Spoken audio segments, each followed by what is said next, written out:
Olá, boa noite.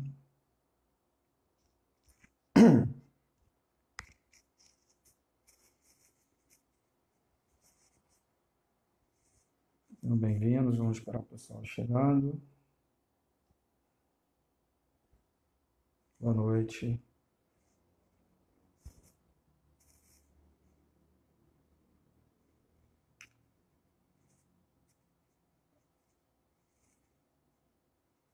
Boa noite a todos, vamos esperar o pessoal chegar.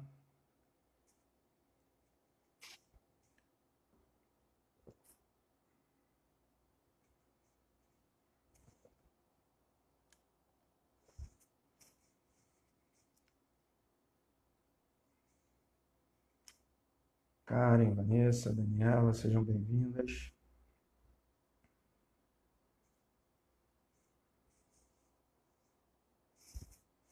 Olá.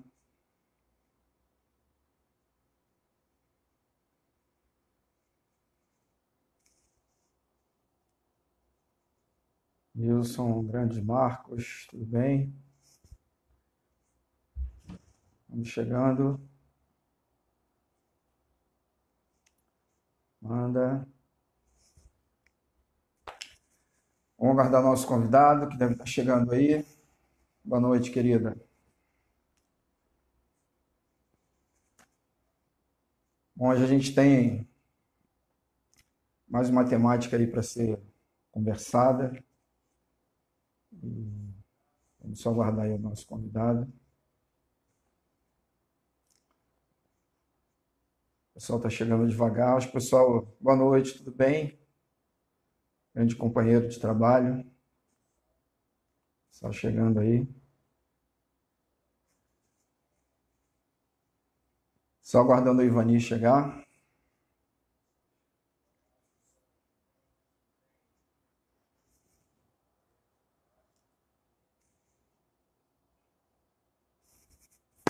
A gente está com um horário um pouquinho diferente.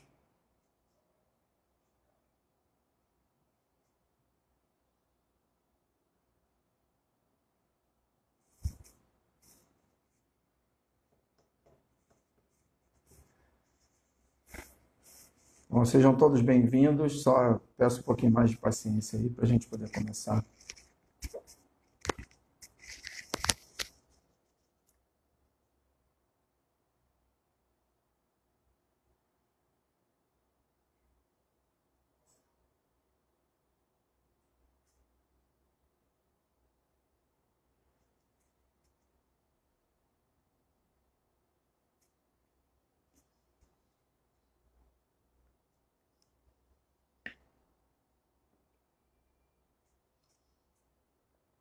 Estou só aguardando aqui o contato dele.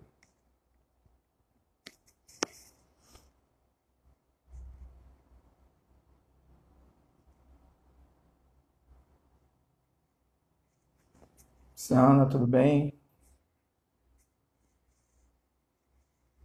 Seja bem-vinda.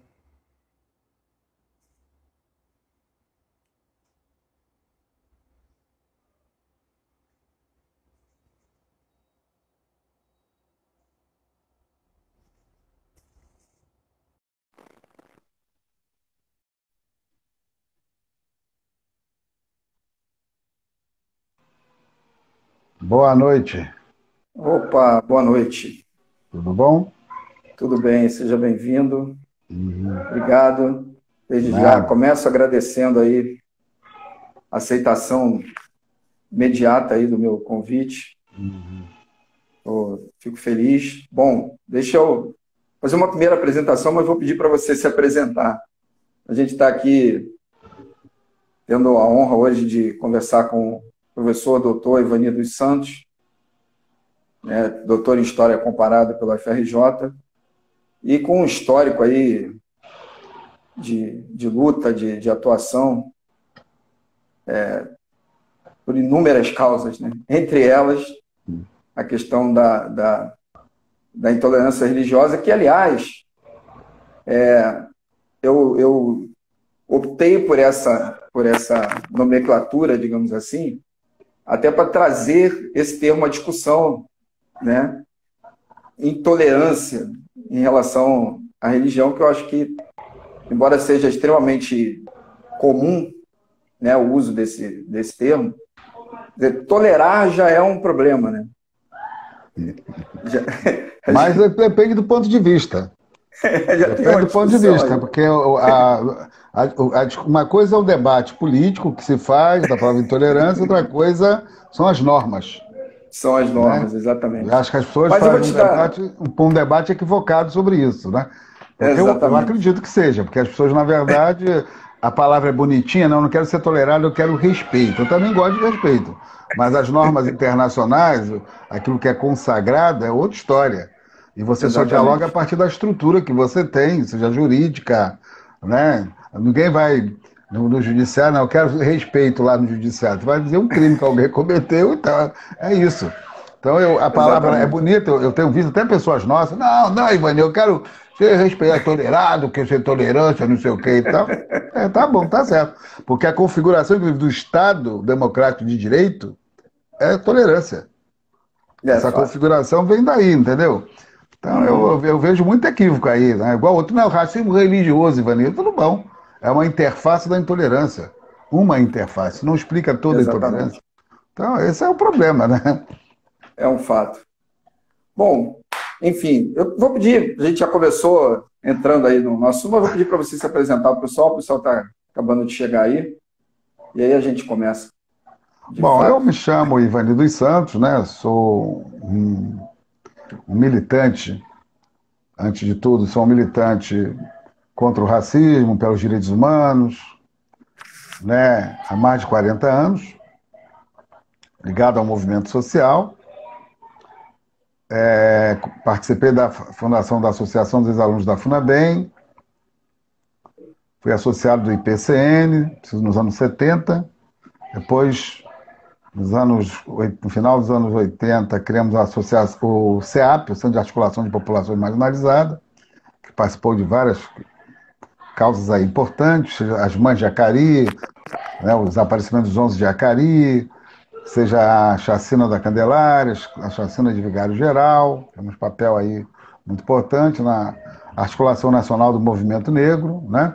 Depois teve um papel ainda, além de várias coisas culturais que foram feitas, né? Seja o disco do hip hop, o disco dos blocos afro, seja um programa que nós tivemos chamado Vibrações Positivas, né? Era um programa que tinha uma audiência grande na Rádio Metropolitana, e participando da Conferência de Duba, né, das grandes marchas do movimento negro de 84 aqui no Rio de Janeiro, de 88, né, na face da abolição, seja de 95, onde veio as primeiras políticas de ação afirmativa, e depois Conferência de Duba, onde tem essa agenda, né, moderna e atual do movimento negro que virou políticas públicas. Então, eu estou muito ligado a esse tipo. E atualmente, né, já desde o final dos anos 70, trabalhava com a questão da intolerância religiosa, mas na época era o Jairo, que era a figura pública, a gente só apoiava ali o Jairo, ali muito quietinho, Uhum. e depois, nos últimos, de 2006 para cá, passando a ter um papel aí, né, em 2008 principalmente, nessa luta. E atualmente como acadêmico, né, defende uma tese de doutorado chamada Marchar Não É Caminhar, que é uma Que, aliás, comparação... aliás tem um livro, né, publicado, eu tenho aqui, daqui a pouco eu vou É o mostrar livro, para o Marchar pessoal. Não É Caminhar, que justamente conta essa trajetória, né, e faz uma comparação da marcha para Jesus com a caminhada pela liberdade religiosa. E está justamente isso, né? Marchar por trás tem toda uma ideia econômica, né, e toda essa agenda que cresceu aí de desrespeito, de perseguição, né, de homofobia, toda essa coisa horrível, né? Está por trás dessa ideia de você ocupar, né, e tentar acabar com o outro, e caminhar que você aprende. Você caminha junto, aprende, vai construindo um espaço mais democrático de respeito à diversidade. E fala da religião de matriz africana como força importante de luta política, porque as pessoas acham que elas nunca lutaram, né? Elas, na verdade, sempre foram vítimas. E, no fundo, esse livro mostra o contrário, mostra a trajetória de construção que ela faz, né, de muita contribuição, né, no cenário político. Então, isso é o Ivani e a minha experiência que eu trago para as discussões acadêmicas, sociais, políticas, né? e nesse campo aí do que eu atuo. Então é isso, gente. Para os mais novos, principalmente, né, é sempre bom a gente ouvir e deixar claro o seguinte, quer dizer, as lutas que hoje continuam se dando, elas não começaram ontem, elas vêm de muito tempo. Ele acabou de dizer que, para quem acha que o pessoal nunca lutou, quer dizer, se a gente voltar na história, né, ainda que a gente foque na história da cidade do Rio de Janeiro, na história do país, a gente tem um histórico de luta, eu diria, de resistência desses povos, né, de matriz africana ao longo de todo o processo histórico. Eu fiz aqui, desde o início de julho, eu vim fazendo aqui algumas lives e a gente discutiu, né, a questão do mito da democracia racial, e aí o tempo inteiro perpassa sobre a questão do racismo estrutural. Uhum. E o tratamento que historicamente se deu às religiões de matriz africanas passa exatamente por esse processo de tentativa de apagamento, assim como se deu em todas as outras vertentes representadas pelos povos negros. Eu queria que você falasse um pouco desse processo de luta que sempre existiu dentro da religião. Bom, primeiro nós temos que entender, aproveitando logo a brincadeira que você fez no início, né, entender o que está por trás dessa história da intolerância religiosa. O que é tolerância, né? O Norberto Bobbio tem um livro que ele fala sobre isso, A Madeira dos Direitos, e um dos últimos capítulos fala sobre tolerância e intolerância. Inclusive, a conclusão da minha tese de doutorado, está nesse livro aí, eu faço um pouco essa discussão. Como é que você entende a sociedade brasileira num contexto internacional? Você não pode... O problema é que você querer ler o Brasil a partir do contexto só brasileiro, né? O Brasil é configurado num contexto de extrema conjuntura internacional, né? De extrema debates que pega desde a questão da religiosidade, desde a questão do Estado, né, da laicidade. Esse debate vai se cometendo, né? Então tem que entender o Brasil a partir disso. E no momento, e também um cenário internacional que você desumanizava os africanos, né, e os asiáticos. Não dá para entender que o problema é hoje, que o cara resolveu discriminar. Como é que espera se dar isso?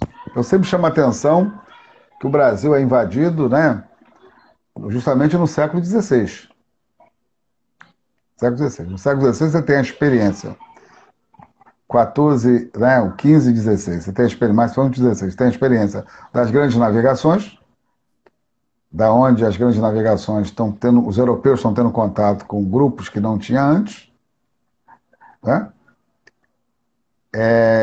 E da reforma protestante. Então você tem o Brasil nesse cenário. Exato. Ok? Grandes navegações, onde, ao ter contato com grupos que eles não estavam acostumados, eles começam a produzir uma série de pensamentos e teoria sobre esses grupos, né? E nesse período começa, inclusive, a grande questão da escravidão, do tráfico negreiro, né? Então, obviamente, você tem uma construção, né, de que tentasse explicar as razões e os motivos que você tinha que escravizar essa galera, né? Então tem uma teoria que só começa desumanizando a crescer por aí. Então tem que entender isso, ok? E do ponto de vista da reforma protestante, você tem um debate que se trava ali de uma ideia de você deslocar o poder divino do rei, né, e trazer para um poder mais terreno, digamos assim. Então, a separação de igreja, né? Igreja e o Estado. A igreja era aliada. Quando eu digo a igreja católica. Ela é ligada, inclusive, ao poder real, né? Ao poder divino. Uhum. Então, vamos ler que Lutero, nas suas escrituras lá, né, que ele faz, ele ali já coloca que a ideia de dois reinos. Ele vai dizer que tinha um reino divino e o reino dos homens, né? Embora os dois eram inspirados por questões divinas, né? Deus governava os dois, mas ele vai dizer isso. É importante se ele está colocando isso, né? Óbvio, em contraponto ali a Igreja Católica. Obviamente, essas ideias do Lutero vai abrir espaço para outros tipos de pensamentos, principalmente que favorecesse a burguesia nascente, né, dos mercantilistas. Né? Tem que levar em conta isso. Então, você tem uma nova classe social ali, né, crescendo, obviamente, e você vai ver que começam os conflitos. Então, o que que leva você primeiro entender no século XVII a ideia de que não, antes disso, você vai pensar o Locke, né?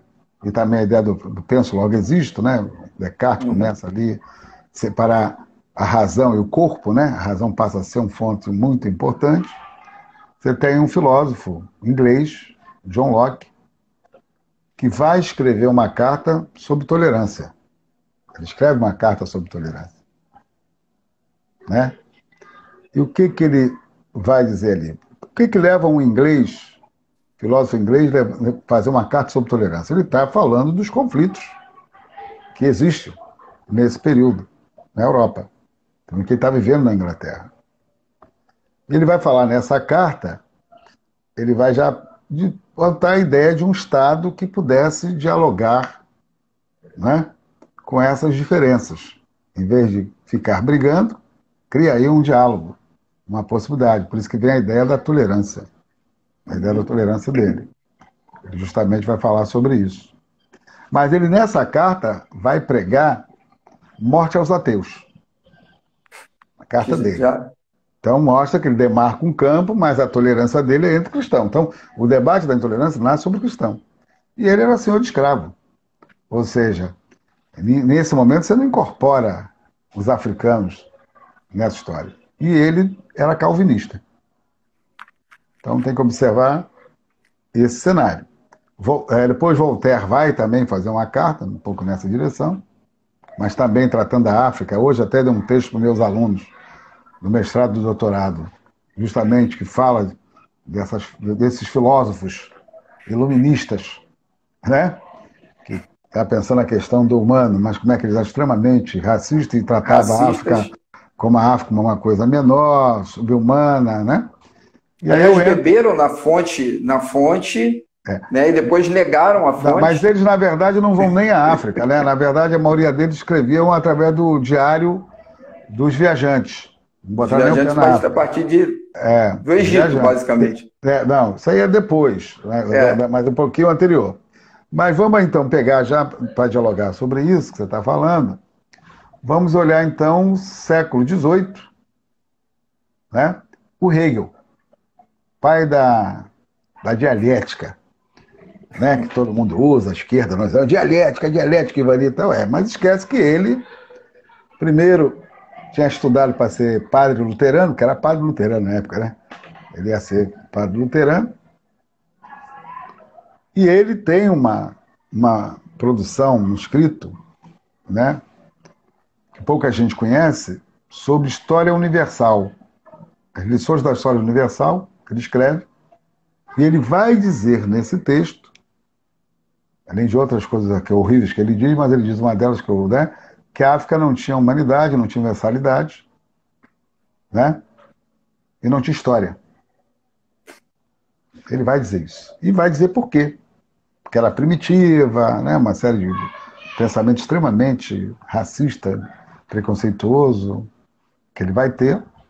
E por que, que é importante falar dele?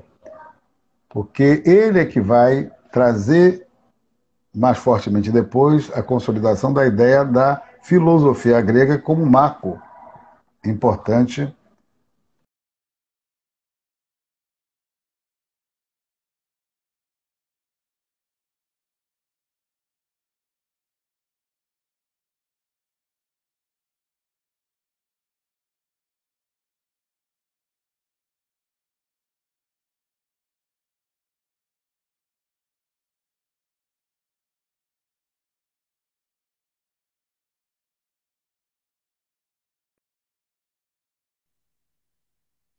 um livro sobre geografia universal, que vai dizer a mesma coisa que o seu mestre falou.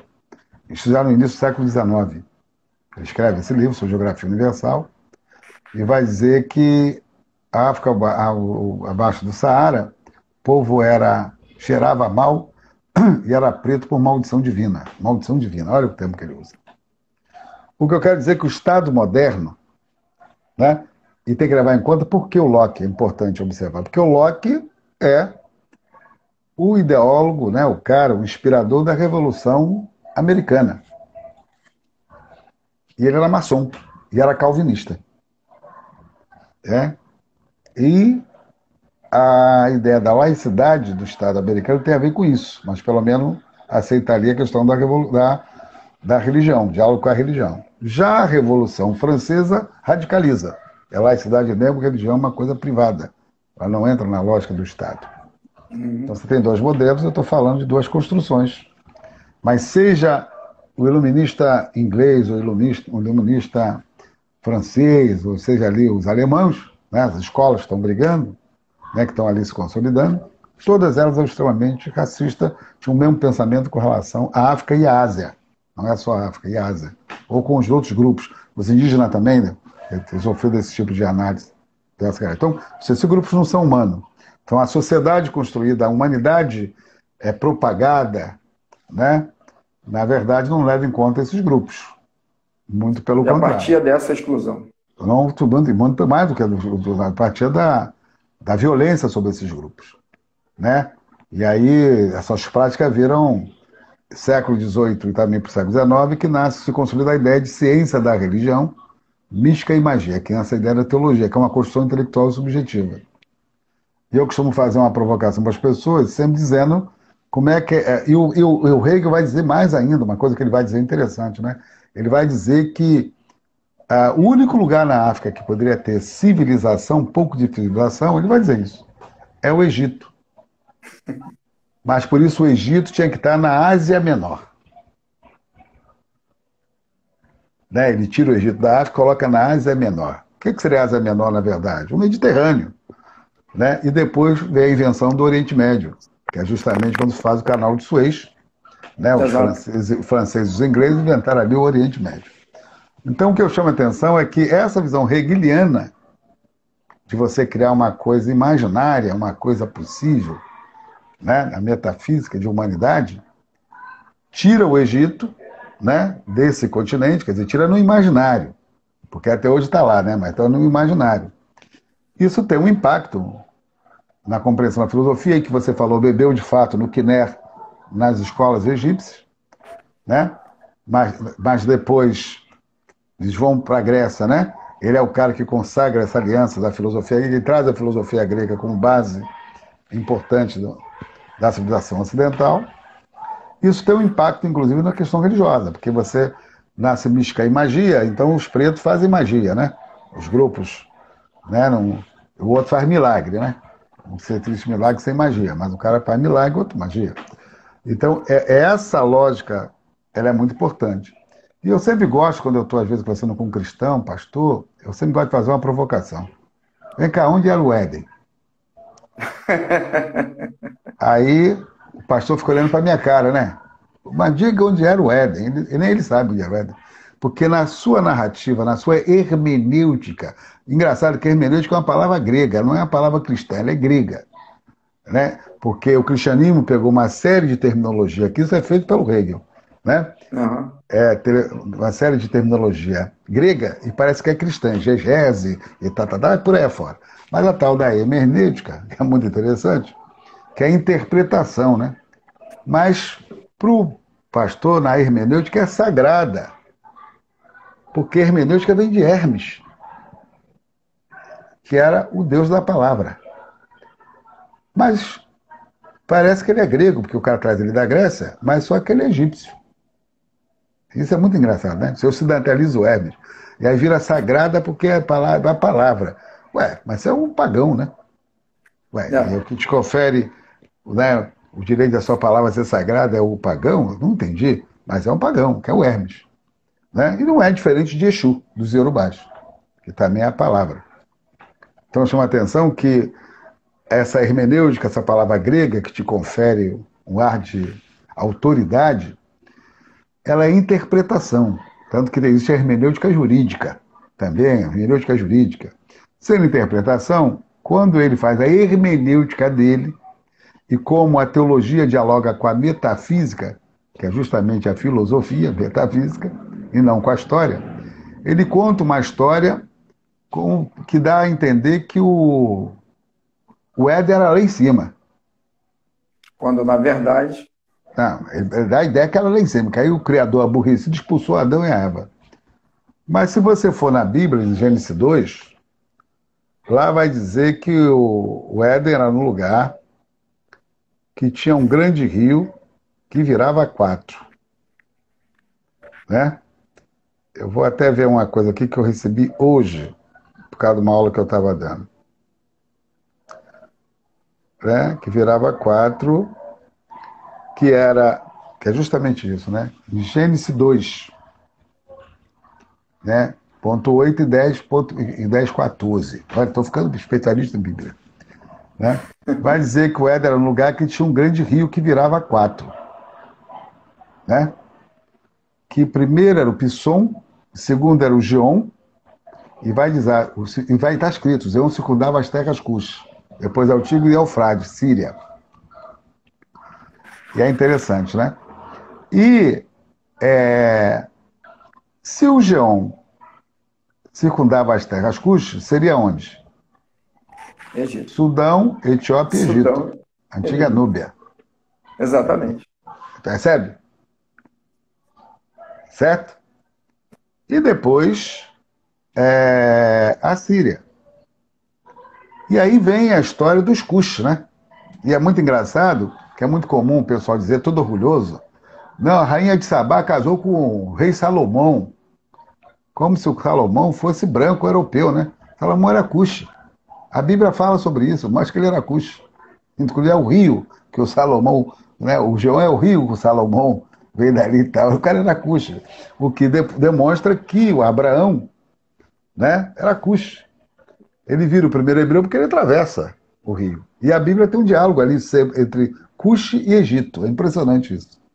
Né? Então, ou seja, você reconhecer que o berço da civilização mundial era nesse lugar, o rei disse que não tinha história, que não tinha civilização, não pode reconhecer. Por isso que você puxa o Egito. Exatamente. Certo? E esse discurso funciona muito bem até hoje. Não, ele está nas instituições, ele está na construção intelectual subjetiva que é a teologia. Ele está na base da filosofia. Então ele funciona bem nos seminários, funciona bem nas igrejas, porque a igreja é o quê? É justamente essa história da razão. Ela vira instituição. Instituição é razão.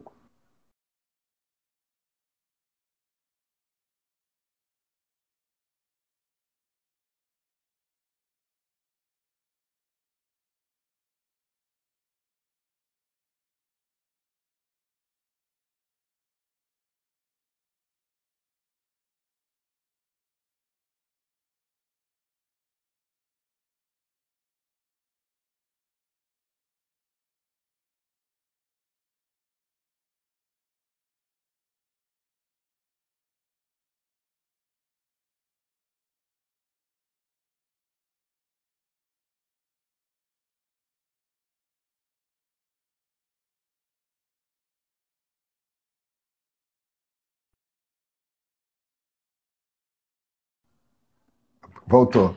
Voltou. Bom, entendeu a construção que é feita? E eu estou falando de um país que é construído a partir desses pensamentos também, que essa disputa estão dada. Você tem a escravidão no Brasil, você tem a Igreja Católica que era Estado, né? Era a religião oficial, era o Estado, tanto no Império como na República, vai deixar de ser no final do século XIX, no início do século XX, que vem a República.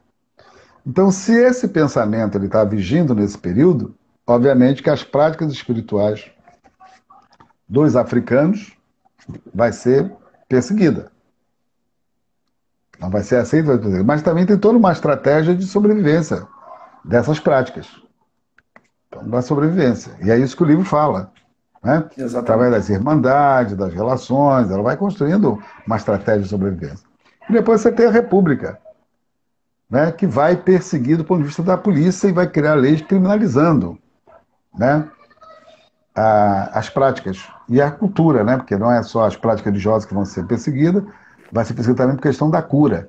Tem um debate sobre cura aí, muito importante, que está crescendo a medicina. Os médicos estudaram a maioria fora, na Europa, né, não é à toa que a maioria vai virar, inclusive, republicanos, né? E tem ainda no Brasil um papel importante que é de um senhor, que é o Gobineau, que vai ser embaixador no Brasil aqui, no século XIX, né, da França, e era o pai da eugenia, que vai influenciar muito o pensamento, inclusive depois daqueles que vão construir a República. Né? Não ele só, mas ele tem um papel importante. Depois Lombroso, uma série de ideias que vai fundamentando, né, o É, racismo o Nina científico, Rodrigues por aqui, da Bahia. o racismo científico, vai dialogando com essa galera. Né? Por isso que as pessoas hoje não entendem por que a polícia no shopping faz aquilo que fez com o jovem na Ilha do Governador. Ideia lombrosiana da polícia. Exatamente. Entendeu? Aquilo não é a vontade do policial só, não, é a formação dele. Entendeu? Que leva É ele a acreditar estrutural. acreditar que o outro é o adversário, o inimigo, né? É a ameaça. Né? Exatamente. Então, se você não entender essas construções, você não entende hoje o que acontece. Então, é óbvio que no primeiro ano você vai ter uma disputa muito grande, muito forte da República, né, da polícia. Essa semana mesmo agora houve um Isso, fato do sagrado, histórico né? que foi retirado do Museu da Polícia pela primeira vez. Hoje até a imprensa estava falando comigo sobre isso, né? É retirado, estão lá desde o século XIX, alguns do século XVIII, né? Isso é muito claro, né? E o Deixa século eu, XX todo. deixa eu só Vai. falar um pouquinho para o pessoal sobre esses materiais. Ele está citando aí, nessa virada, 1890, o Código, né, tratava como crime, né? E todo esse material ligado aos cultos de matriz africana foram parar no Museu da Polícia, né? E chegaram a ficar lá num canto que eles chamavam de magia negra, né? E houve toda uma movimentação recente. Eu participei, inclusive, do Eu também lançamento do participei muito. documentário. Eu estava Eu lá. não participei do documentário, eu participei da luta em Isso, si e tal. isso, da luta. Eu estava lá no dia do lançamento. E essa semana, acho que finalmente retiraram, né, o que ainda Assinou o restava termo de lá. responsabilidade, né? Uma meninazinha liderando lá os religiosos, né? Eu não fui porque eu estou em pandemia, não posso, né? Mas uma atitude muito boa de vai entregar, engraçado, para o Museu da República. Vai ser muito A engraçado a República que República perseguiu ter que contar essa história lá no Museu da República. Espero que o é nego não um. coloque na reserva técnica, né? Eu coloque em É, exposição, porque só essa é uma falta triste isso. história da República. Então, é justamente isso. E nos últimos 30 anos, digamos assim, desde o final dos anos 40, na verdade, do final dos anos 70, a partir justamente. Não, e aí, antes disso, tem que observar a construção do século XX, no início do século XX.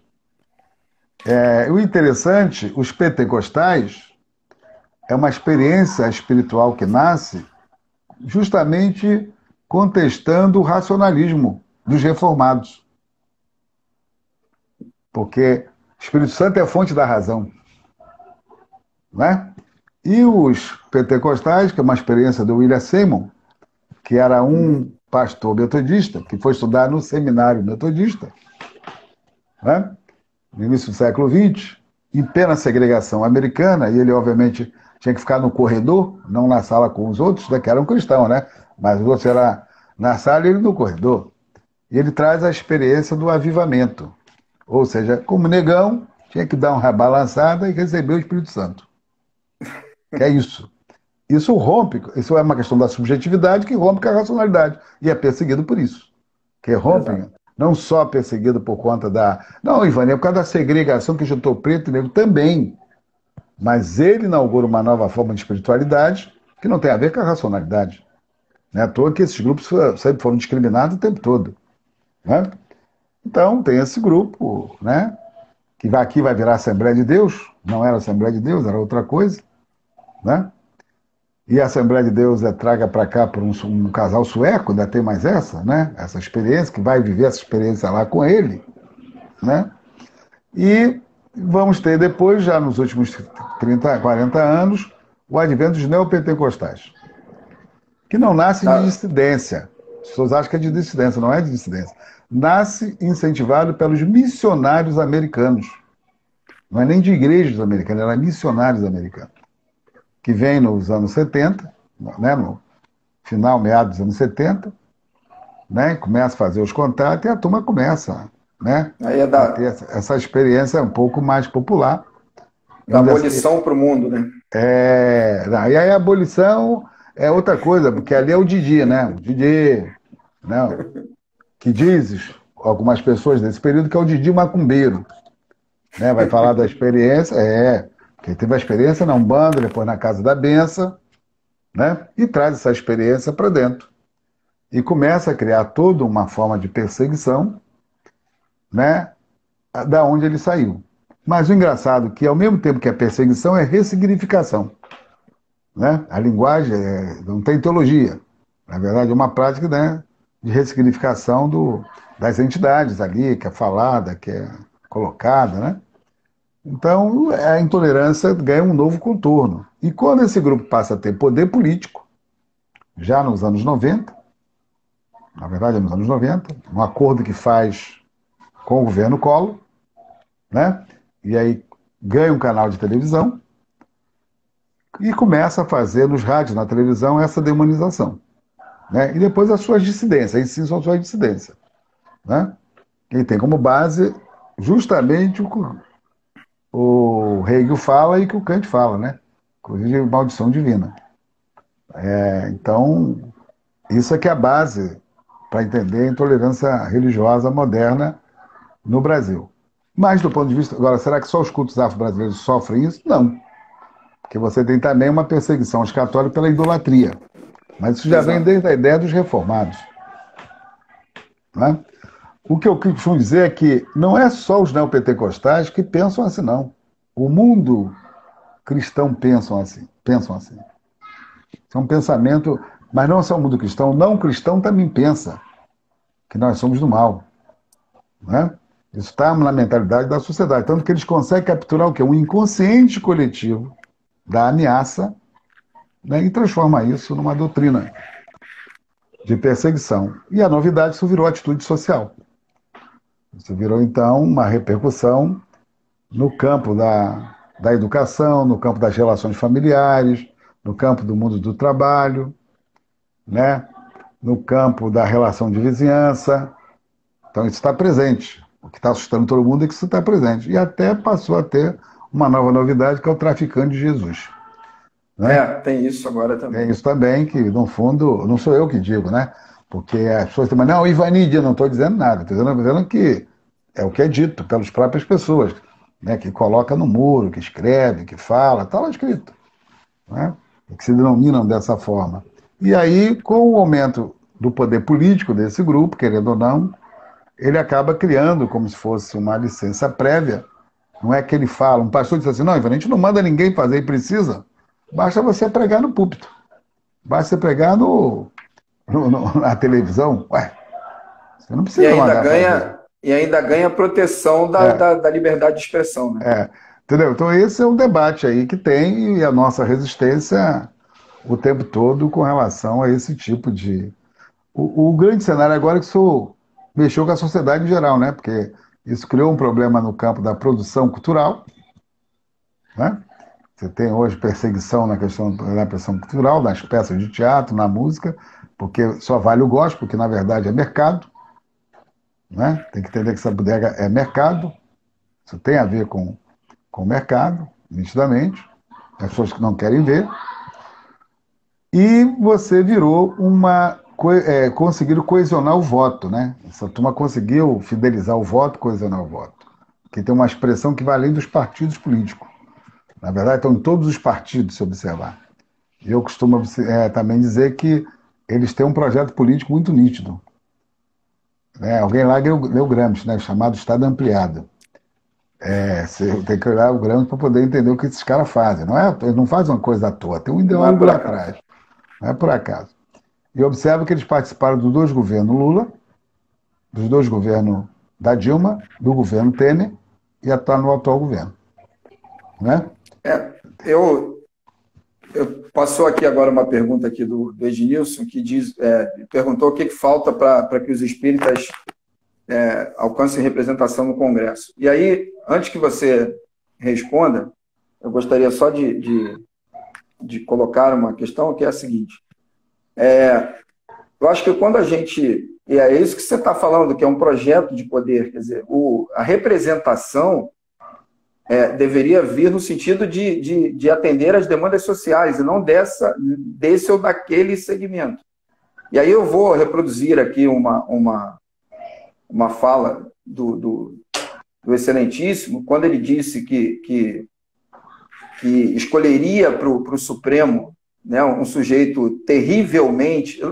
O terrivelmente já é deplorável. Agora, independente de qual fosse a denominação religiosa, uma escolha de alguém do Supremo Tribunal Federal com base especificamente no credo religioso, já tem aí um problema. Já tem aí um problema. Mas responde o que falta. Bom, primeiro tem que entender a expressão que ele usa, espírita. Os espíritas sempre tiveram no Congresso. Os espíritas sempre tiveram, que o espírito quem que é? O kardecista. Exato. Foram prefeito, Pedro Ernesto era kardecista, você tem prefeito no Rio de Janeiro kardecista, você tem deputados que são kardecistas, brancos, né, na sua maioria, mas esse setor sempre tem, porque esse setor também é cristão. Por mais que tenha divergência, porque você não dialoga com eles, né? Esse grupo não é porque diz que ele fala com morto, né? É muito engraçado, não, eles falam com morto. Mas eu chamo a atenção, se você for em Mateus, Monte da Transfiguração, você vai ver que Jesus sobe o monte com 3 discípulos, chega lá, tem uma transfiguração, uma transformação, e ele depois, quando volta, né, diz que falou com Moisés e com Elias, que mandou construir 3 tendas. Está lá escrito. Que eu saiba, Mateus e Elias não estava vivo. Isso é um dado importante. Então falou com morto. Porque Jesus é de uma tradição hebraica, ele não era cristão, que tem a ver com ancestralidade. Ou não é? Ele está no universo da ancestralidade. Então, esse argumento de perseguir os kardecistas, porque fala com morto, cai por terra. Cai por terra. Fazendo nesse sentido. Né? Porque a divergência, eles são cristãos, mas a divergência entre eles e os cristãos está entre reencarnou ou ressuscitou. Esse é o debate, né, que diverge esses dois grupos cristãos. Mas eles, por serem cristãos, sempre tiveram. Uma coisa é você me perguntar, quando os humanistas também tiveram poder, hoje estão em minoria e tal, mas também têm poder, sempre tiveram representação, até mais ainda, até porque e os humanistas que têm aqueles ligados à trajetória da Umbanda de Zélio de Moraes, que é uma Umbanda também de origem kardecista, que é setores médios da sociedade brasileira, porque a Umbanda é anterior ao Zélio de Moraes. Né? Vem dos Zunguns, vem da prática das macumba carioca. Zélio de Moraes, no início do século XX, 1910 por ali, 8, 10, ele inaugura uma nova relação, que é uma relação justamente, né, do kardecismo, onde os setores médios, ele representa esse símbolo dos setores médios que entram na Umbanda, e aí começa o debate do alto e baixo espiritismo. Está na minha tese também sobre isso. E depois o conflito que se dá adiante, quando Tata Tancredo da Silva Pinto, que era do Molocô, começa a fazer uma denúncia, e racha inclusive com a Federação Espírita, ele dizendo que queriam desafricanizar a Umbanda. Ele traz a Umbanda para Jaízes. Esse é um dado muito importante de observar nele. E é o homem que cria o 31 de dezembro na praia, o Réveillon, que leva os centros para a praia. É um personagem da minha tese. Né? Tem que observar isso. Então tem todo um debate racial envolvido aí também. A pergunta seria, será que existe uma disponibilidade na sociedade brasileira, e quando eu digo na sociedade, não estou dizendo de colocar um representante desse segmento que é super marginalizado no Congresso Nacional? Esse é um desafio. Né? Exatamente. Essa que é a questão central. Porque se eu acho que é minoria, se eu acho que não é botar o cara que quer falar por nós, né? Porque aí tem que ler espiva, que pode falar o subalterno. Porque tem muita gente querendo falar por esse grupo. Muita. Né? Buscar aliança, uma relação de subalternidade, isso dos progressistas aos conservadores. Ou melhor, os conservadores não quer mesmo. Só quer quando é um momento ali, mais ou menos, para dar alguns votinhos, para a legenda, né? Mas será que nós possamos fazer de fato, uma construção na sociedade brasileira de que levar uma liderança dessa ao Congresso com essa identidade, né? Com essa fala, ela é importante? Essa é a pergunta que eu faço. Não tenho visto essa vontade nem no campo conservador, nem no campo progressista. Basta ver a ideia da candidatura ao Senado, que foi lançada, a possibilidade, tínhamos dois, com esse perfil, eu e um outro, e o que deu? Porque as pessoas, que nesse imaginário da sociedade, essa que é a reação das pessoas, né? Vou votar num cara de chapeuzinho, aquela roupa, né? De macumbeiro. Essa roupa não é, essa aqui é o costume africano, como é um terno do outro lado. Isso não é uma roupa religiosa. Não é. É uma roupa africana. Então, a grande desafio que nós temos que ter, será que nós vamos ser capazes de construir essa possibilidade? Hoje eu estava numa conversa também discutindo isso. Que o pessoal queria que eu saísse candidato a vereador, disseram que eu estaria eleito, não sei o que e tal, uma conversa muito grande sobre isso. Eu digo, não, gente, não é bem assim, vamos ver, né? As pessoas ficam sempre... Porque os partidos, na verdade, a relação que tem não tem como prioridade. Será que vai ter financiamento de campanha? Será que vai ter os esforços suficientes? Será que as forças, algumas delas vão achar que é bom empurrar, porque é empurrar? Não é, porque no fundo você tem as pessoas, inclusive brancas, que faz um discurso voltado para esse cenário e acho que ele que representa, ele captura. Estamos vendo agora o debate sobre o racismo, está muito engraçado, né? Depois do episódio dos Estados Unidos, a reação da Europa, agora porque tem live falando de racismo estrutural, está uma beleza. Né? O que tem gente falando, né? Seja na academia, seja artista, cara, legal, é bom reverberar? É, mas a discussão não é essa. A discussão é, será que nós vamos entender que é hora de empoderar esse grupo? Esse é o desafio. Eu estou acompanhando o debate dos evangélicos negros. Né? Muito interessante o grande debate que tem tido muitas lives que eu acompanho, alguns até me chamam para participar. Então é disso que eu quero dizer para você. Né? O desafio é esse. Será que nós vamos construir um projeto de uma eleição de uma pessoa que tenha essa identidade, que seja essa representação, que a gente possa demonstrar para a sociedade a nossa insatisfação, ou será que a gente vai continuar achando que esse setor pode ser representado por setores que não têm o mínimo desse compromisso?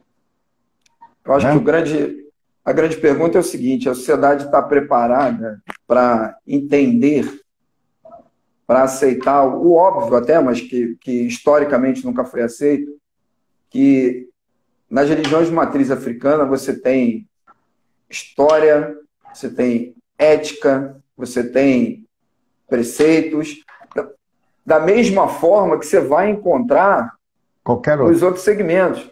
Ou melhor para você, as religiões de matriz africanas, entre elas o cristianismo e o islamismo. As pessoas esqueceram, entendeu? O princípio da religião cristã é lá na África. É lá. É na Etiópia ali, se vai na Etiópia que você vai lá ver, né? As igrejas, e lá se faz ainda como se faz no Antigo Testamento, que o grande debate é isso. Se você vê as práticas que são condenadas, nossas, são a prática do Antigo Testamento. O problema é o Novo Testamento, em que é fortemente uma construção iluminista. Né? Esse é o problema, como é que é a leitura do Novo Testamento, a inclusão do Novo Testamento. Né? Eu não estou discutindo fé, eu estou discutindo outra coisa. É como é que essas narrativas levam à perseguição das práticas anteriores.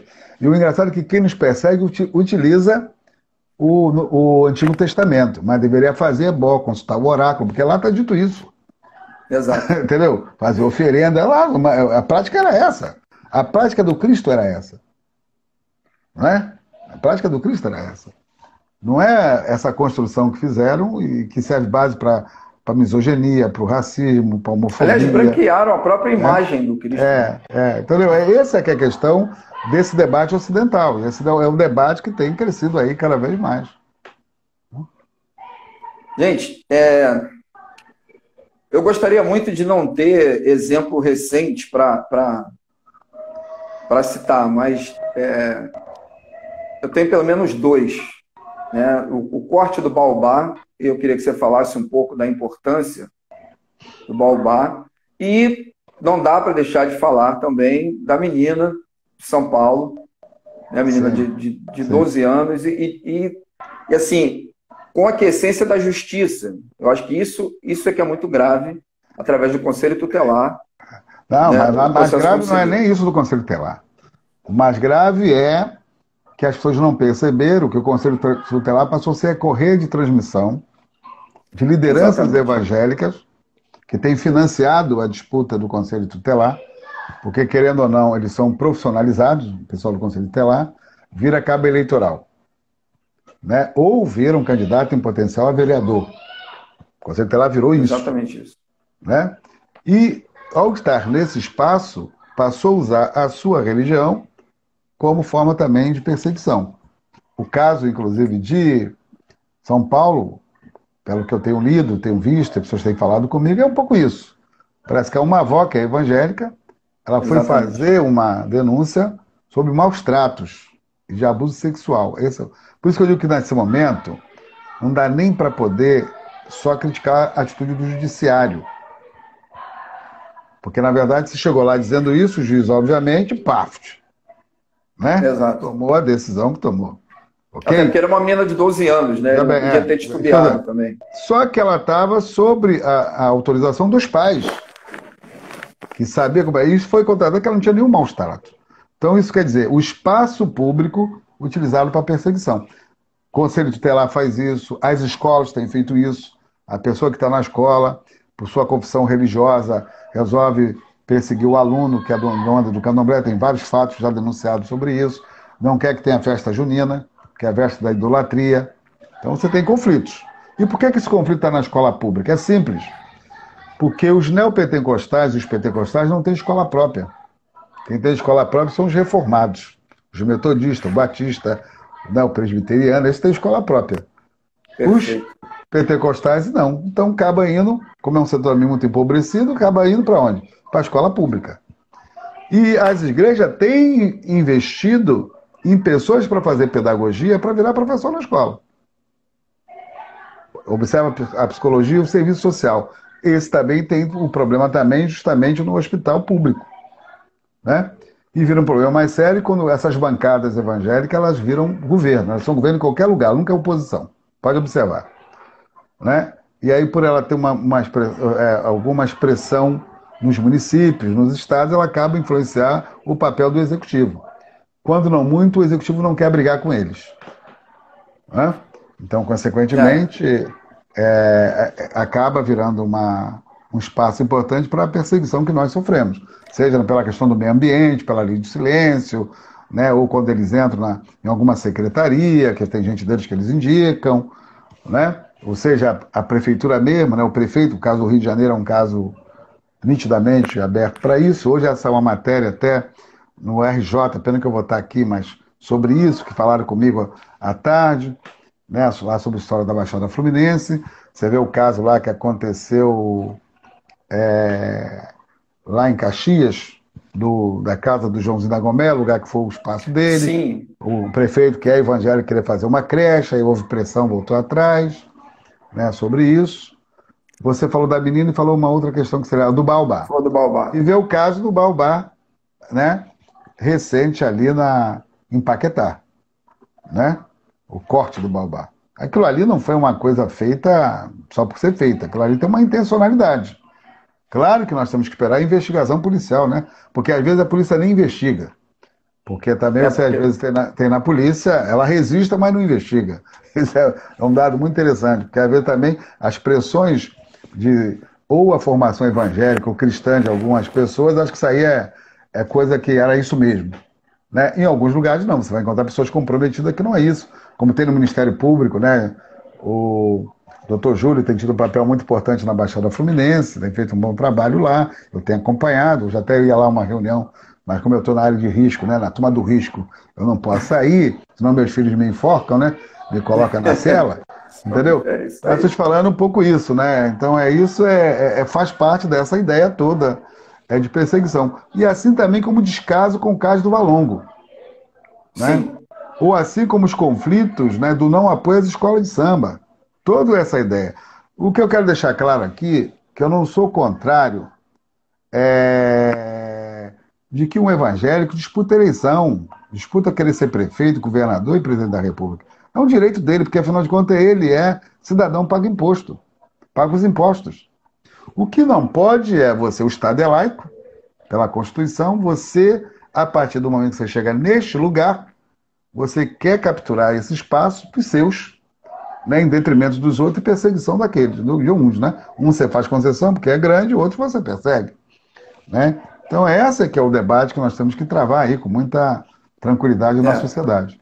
E que, infelizmente, o nosso tempo vai acabar, e é óbvio que o tempo de 1 hora é para a gente colocar essas questões e certamente as pessoas vão buscar aprofundar um pouco mais sobre isso. Eu vou mostrar aqui, vai ficar um tanto ao contrário, mas eu recomendo a leitura, tá? Marchar não é caminhar, do nosso querido Vani dos Santos.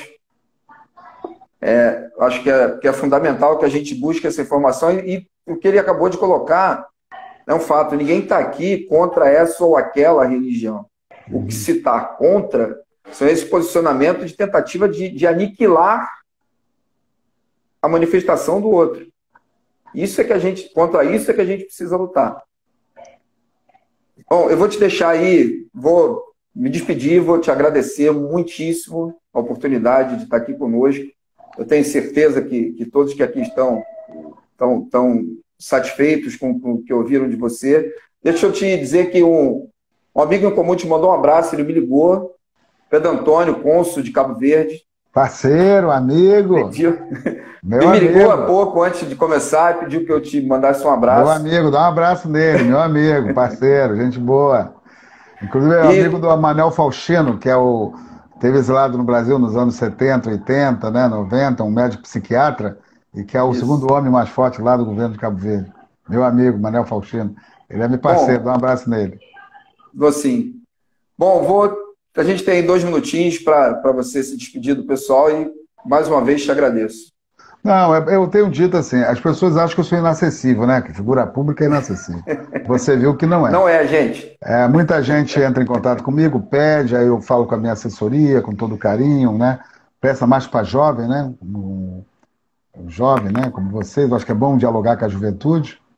E é isso, né? Obrigado pela juventude. É um compromisso que eu tenho.